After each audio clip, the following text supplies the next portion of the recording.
Dungan sa yano nga selebrasyon sa adlaw sa Hubo sa Basilica Minore del Santo Niño, gipahigayon usab dinhi sa Santo Niño Parish, Suba, Pasil ang usa ka Hubo Mass. Ang Hubo, usa ka ritual sa pagtangtang sa bisti sa balaang bata, pagligo sa imahen niini ug pagsulob kaniya og bag-ong sinina. Mausab kini ang nagmarka sa pagtak-op sa mga solemning kalihukan sa Fiesta Señor. Gawas sa Basilica, ang ubang mga parokya o kapilya dinhi sa Sugbo dunasay kaugalingong kasaulugan sa kapistahan sa balaang bata. Sa parokya sa Suba, Pasil, usa ka dekada na nga gisunod ang pagpahigayon sa Hubo.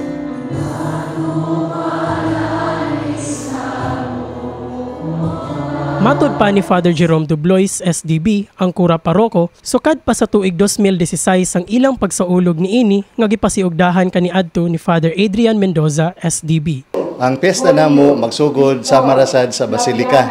The same time, kung nagsugod sila January 9, karon tuiga 2025, kami sa nagsugod sa among piyesta January 9. Hangtod natapos ang piyesta January 19. Unya nagsaulog ta sa sinulog mo sa among piyesta kaniadto. Unya gisunod sad sa usa namo kapari 2016 nga nagsugod siya sa pag-celebrar sa Hubo sa Sino Santo Niño. Ang iyang rason ni Father Adrian Mendoza, ningon siya, para dili na mungadto sa dakong basilika ang mga tao dinhi sa Subo sa Pasil, ato na lang sa nang himuon diri sa atong parokya, sa atong simbahan. Sa wala pa sugdi ang Santos nga misa, gipahigayon og una ang novena alang kang Senyor Santo Niño, apil na pod ang mubo nga traditional sinulog dance sulod sa maong parokya. Samtang gipahigayon ng misa, ang pagyukbo sa mga mitampo ngadto sa balaang imahe nakapuno sa solemnidad sa tinuig nga aktibidad, uban ang mga maampuong pagkanta ug pagsayaw.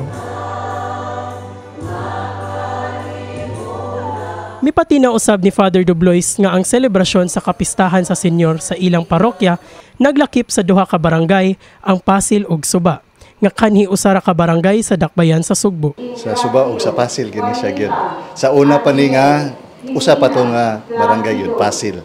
Gani, ang parokya ni Santo Niño sa barangay Suba ug Pasil, usa ka buhing pagpamatuod nga sangalan sa pagtuo ug pangaliya sa Batang Hesus, nagkahiusa ang matag tawo bisan asa man sila nahimutang. Kini si Ray Martin Rio, USJR Com intern, alang sa MyTV Cebu.